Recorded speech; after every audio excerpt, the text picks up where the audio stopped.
Miami Dolphins owner Steve Ross, who had three players, wide receiver Kenny Stills, safety Michael Thomas and tight end Julius Thomas, kneel during the national anthem prior to last week's game, said Sunday he wished they would stand for the anthem.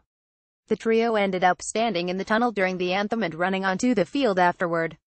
Coach Gase implemented a policy Sunday requiring players to stand for the national anthem. Those who don't wish to stand must stay in the locker room or in the tunnel.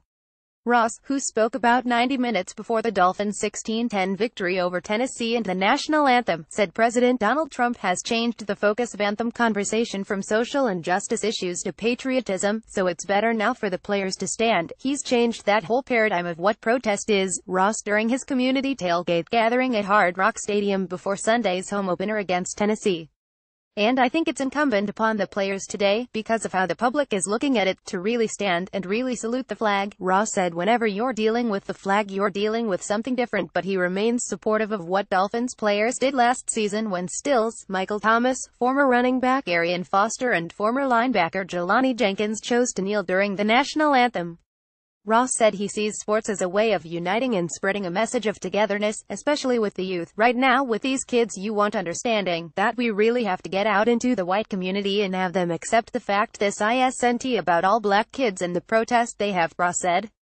Miami had four defensive rookies, tackles Davon Godchaux and Vincent Taylor, and Charles Harris and cornerback Cordrea Tankersley, on the field quite often Sunday.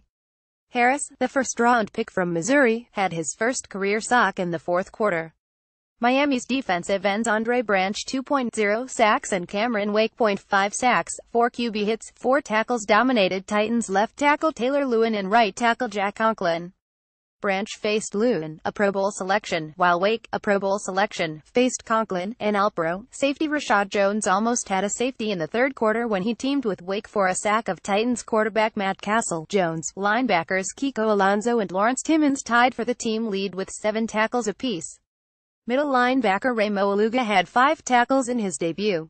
Tight end Anthony Fasano started ahead of Julius Thomas.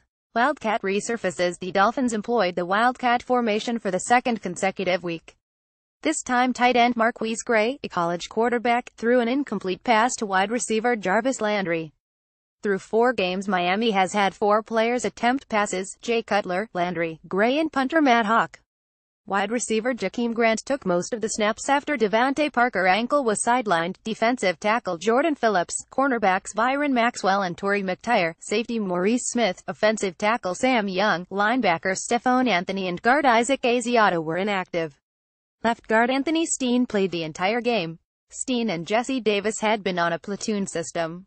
Curiously, Davis surfaced as a defensive tackle on a goal line play, but the Titans were called for a false start before the snap. Landry 5 receptions, 44 yards, 1 touchdown, was targeted a game-high 10 times. No other Miami receiver was targeted more than 4 times. Running back Kenyon Drake, who Gase said he wanted to get more involved, had 1 carry for no yards. It was his only touch of the game. Miami was 5 of 15, 33% on third downs, its second best showing of the season since going 5 of 13.385 against the Los Angeles Chargers in the opener. Large donation. The Dolphins raised more than $6 million through the Dolphins Cancer Challenge 7, money that will be donated to the Sylvester Comprehensive Cancer Center at the University of Miami Miller School of Medicine. It's the largest single donation an NFL franchise has presented to a charity. The 7-year total for the event is now at more than $22.5 million. Caption C.H. Perkins at sunsentinel.com, on Twitter at Chris Burke.